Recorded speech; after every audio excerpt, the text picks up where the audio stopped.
quando, erguido no sopé de uma montanha, o templo dedicado a Apolo na velha Grécia passou a atender milhares de peregrinos que para ali acorriam, buscando elucidações do destino e bálsamo para as amarguras existenciais.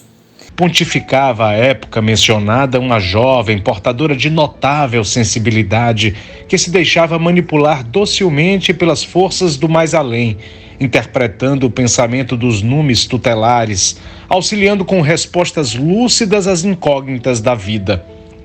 Dada esta ocorrência, a fama do templo correu o mundo antigo e o lugar passou a ser ponto de peregrinação até sua decadência, que se deu por volta do século III depois de Cristo, quando da dominação do mundo grego pelos romanos e a divulgação do cristianismo. Tomando Delfos como referência, em diversos lugares do mundo se ergueram santuários, onde almas aflitas buscavam ajuda moral e espiritual. E em cada um deles, o convite era sempre para que cada um se conhecesse, buscando em si mesmo a fonte turva dos males que o afligia. Sócrates esteve em Delfos e, anotando a assertiva célebre "Conhece-te a ti mesmo", a divulgou em Atenas, onde ergueu pelas ruas sua notável escola de pensamento denominada maiêutica.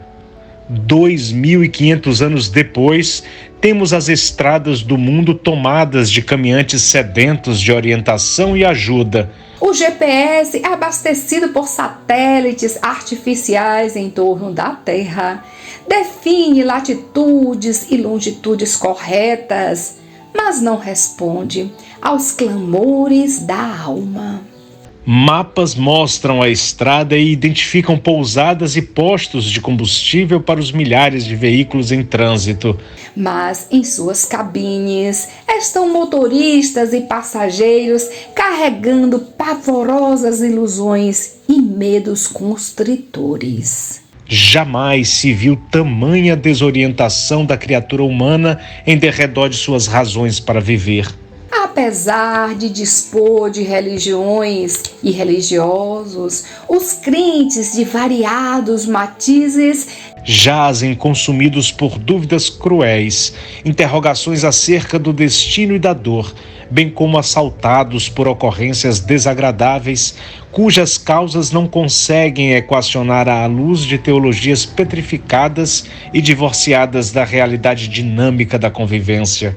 E as buscas por quem detenha as chaves da porta que deem acesso à felicidade continuam existindo, movimentando milhões de pessoas ávidas por o norte para suas agitadas peregrinações. Gurus, sacerdotes, palestrantes e médiuns são buscados diariamente, cercados de inquietos e ansiosos, todos portando questionários e interrogações acerca das ocorrências mais comuns da vida. E, quando estimulados ao estudo e à meditação, a maior parte foge das recomendações sensatas, volvendo por automatismo ao parque infantil onde se distraíam, receosos do contato com as próprias responsabilidades. A culpa ainda se constitui um excelente refúgio moral para milhões, que logo em seguida aos atos infelizes ou diante da inércia criminosa, terceirizam as próprias desventuras, alegando interferência de forças ocultas e sombrias em suas atitudes ou na paralisia. Raramente desejam verificar e constatar que podem e devem assumir as rédeas da própria vida, amadurecendo valores e se credenciando a novos horizontes de experiências evolutivas. Oráculos modernos estão por toda parte. Remunerados ou 0800, se fazem orelhões de queixas, ofertando as próprias opiniões sobre este ou aquele tema que lhes sejam apresentados, mas não altera o consulente se este não estiver disposto a refletir sobre a própria conduta. Assumir riscos nas empreitadas. se reconhecer deficiente neste ou naquele campo do saber.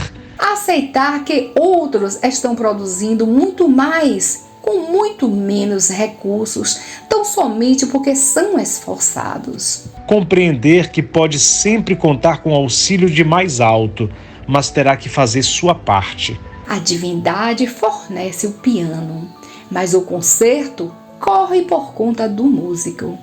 E assim caminha a humanidade até hoje. Conquanto Delfos seja hoje próspera cidade grega, seu templo lendário é apenas um conjunto de ruínas e pedras soltas. 8 bilhões de aprendizes presentemente se acotovelam na escola terrestre, tendo aulas da vida a todo instante. Dificuldades que ensinam paciência. Enfermidades que reclamam resignação. Choques culturais pedindo resiliência. Crenças diferentes sugerindo tolerância. Embates familiares propondo diálogo e serenidade no trato com parentes difíceis. Morte de entes queridos predispondo quem fica a estudar desapego e compreensão. O advento do cristianismo ao mundo foi um sopro de renovação, onde a misericórdia divina socorreu a criatura humana pela mais impactante mensagem que se tem notícia até hoje. O amor abrandou a justiça implacável, o silêncio acerenou a gritaria, a brandura desarmou a violência, a caridade socorreu a multidão de famintos. A prece, diálogo direto entre criatura e Criador, iluminou vidas, renovou a esperança e sustentou a fé que cambaleava. Tens um roteiro para seguir. Tua existência tem um significado. O acaso é o pseudônimo que Deus usa quando não quer aparecer. Nascimento é simples entrada no corpo. Morte, a alfândega de regresso ao mundo real. O futuro, que é o presente, pertence ao espírito. Adota desde hoje a coragem de te descobrires. Sonda tuas províncias íntimas. Examina quais teus reais interesses no mundo, além das aparências. Sê a pitonisa de ti mesmo. Oráculo de tuas próprias verdades. E avançarás sem grandes sobressaltos em tua marcha para a grande luz. Marta. Página mediúnica do Espírito Marta, psicografada pelo médium Marcel Mariano, no dia 1º de dezembro do ano de 2022, Salvador, Bahia, Brasil. Numa avaliação espírita, o casamento assinala um progresso na história da evolução humana, porque permite que dois indivíduos diferentes se tolerem, construam uma família, procriem e lancem ao mundo vasta descendência. Mas é preciso a maturidade, o amadurecimento para suportar o outro, suportando a si mesmo. E sendo o casamento um contrato civil, é regido pelo Código Civil Brasileiro, no nosso caso, chega um tempo em que muitas vezes ele sofre a necessidade de reforma por parte dos dois associados. Imaginemos que o casamento seja uma empresa.